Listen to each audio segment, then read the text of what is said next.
I love playing in the park, but what I'd like most of all is to be a princess, said Peppa. Not me, said George. No, you can't be a princess, said Zoe. You're a boy, so you would be a prince.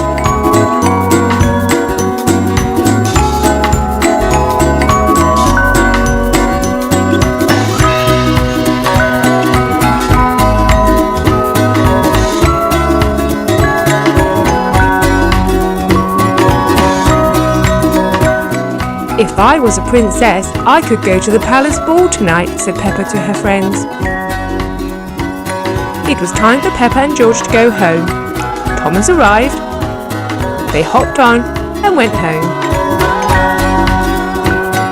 Peppa was still thinking about being a princess.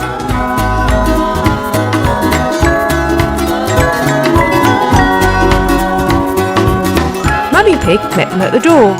Look, I started on the Halloween decorations, said Mummy, pointing at the pumpkins. I'll do some more tomorrow. She then went inside, followed by George.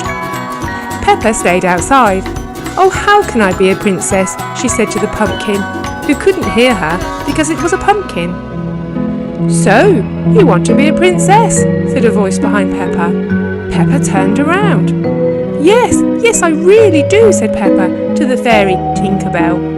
Tinkerbell got out her wand, pointed it at Peppa and said, Peppa's here with a dress so bright. Turn her into a princess for the night. Wow, I'm a beautiful princess, she said. I could go to the palace ball now, if I could get there. Stand back, said Tinkerbell, and she got her wand out and said, Oh, pumpkin sitting there on the ground, turn into a carriage going round and round. One of the pumpkins turned into a carriage. Wow, said Peppa. Go on then, said Tinkerbell, climb in. And Peppa climbed in.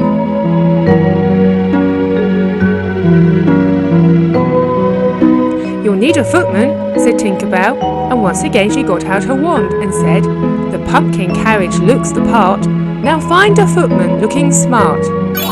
Suddenly a familiar looking smartly dressed footman appeared. George, said Peppa. George said nothing. Now off you go, said Tinkerbell. The pumpkin carriage moved away and Princess Peppa started turning round and round. Soon they arrived at the palace. Some of the princesses had already arrived.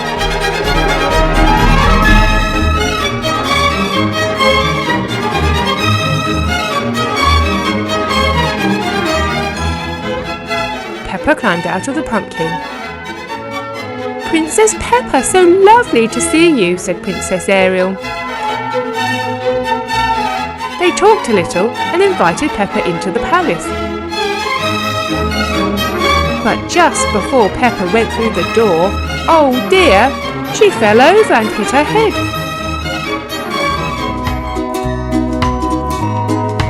Peppa woke up in her bed. Oh, she said. She looked out of the window. Was that just a dream? We'll never know. Thanks for watching our story. Here's another one you may have missed. It was nearly Halloween and Peppa Pig was very excited. She had already helped to decorate her house and today she'd been invited to a Halloween party. She had her costume all ready upstairs to change into and she was just about to get ready when the doorbell rang. Oh, I wonder who that could be, she said to herself and went to answer the door. Trick or treat, came a voice as she opened the door, and before her stood a blue witch looking very like someone we know well. Oh, okay, said Peppa. Great costume, very scary, she smiled and went inside to find a treat for the visitor. Well, said Peppa, now, what's a really nice treat? I don't want to be tricked instead. She looked on the table and saw a lovely bowl of green, juicy apples. Of course, she smiled. These apples are a wonderful treat, very delicious. And she selected one and carried it to the door. Here you are, she said to the witch. But the witch was not amused. Apple? He grunted. Me don't want apple. Me want cookie. Oh, said Peppa, looking a little surprised. We do have some cookies. I'll just go and get one. And she returned the apple to the bowl and picked up a cookie instead.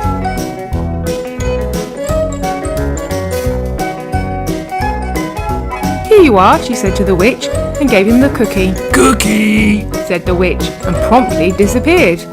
Well, that was interesting, Peppa thought, as she closed the door. I suppose I should start to get ready for the party. She was just about to go upstairs when the doorbell rang for a second time. Oh dear, not again, she sighed. I really do need to get ready for the party. Oh well, I'd better answer it. And she went over to the door and opened it. Trick or treat! Said a voice from the other side of the door. You look a little familiar, she said to the mummy who was standing there. But nevertheless, she told him that she would find him a very nice treat. Back inside again, Peppa looked at the table. Well, I don't think the apples were very popular last time, she thought. I'll have to think of something else this time. And her eyes drifted over to the side table where there stood a lovely bowl of fresh carrots. Oh yes, a nice juicy carrot, said Peppa. Surely that would be an excellent choice. And she picked one out of the bowl and proceeded to the door. Here you are, a nice delicious carrot, she smiled and offered the carrot to the mummy. What? Exclaimed the mummy. Carrot? No, me want cookie. Oh, repeated Peppa for a second time that day. I'll just go and fetch one for you. And with that she disappeared into the house and returned again with a cookie in her hand.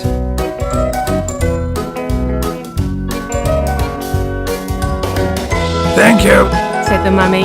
me like this game. And with that, he disappeared. Now I really must get ready or I will be late for the party, she said, and hurried upstairs to put on her outfit.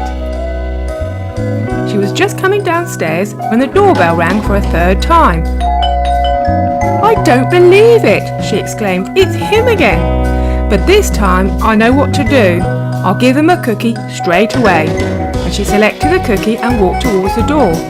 This time there was a giant pumpkin standing at the door. This is so much fun. He chuckled. Me get cookies for free. Peppa took a little longer to open the door this time because her Halloween costume was quite heavy. This made the giant pumpkin outside begin to get a little impatient while he was waiting. Unfortunately for him, he wasn't looking at the door as Peppa opened it.